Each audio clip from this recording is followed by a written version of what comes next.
Welcome back to another technical deep dive here in the debug zone.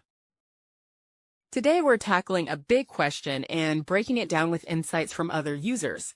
Hopefully this clears up some misconceptions and helps you get the answer you need. So buckle up, stay a little curious, and let's jump right in.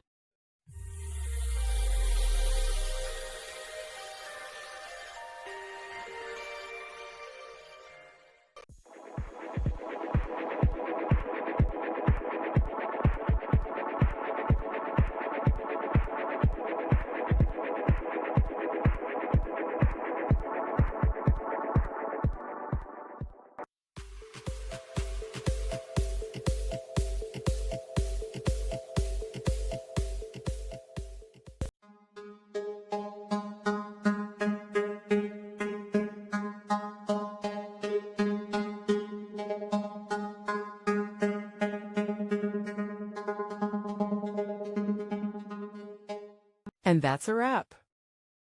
I hope you found the answer you were looking for. If you did, take a second to hit that subscribe button. It really helps out. And let me know in the comments which solution worked best for you. See you next time in the debug zone.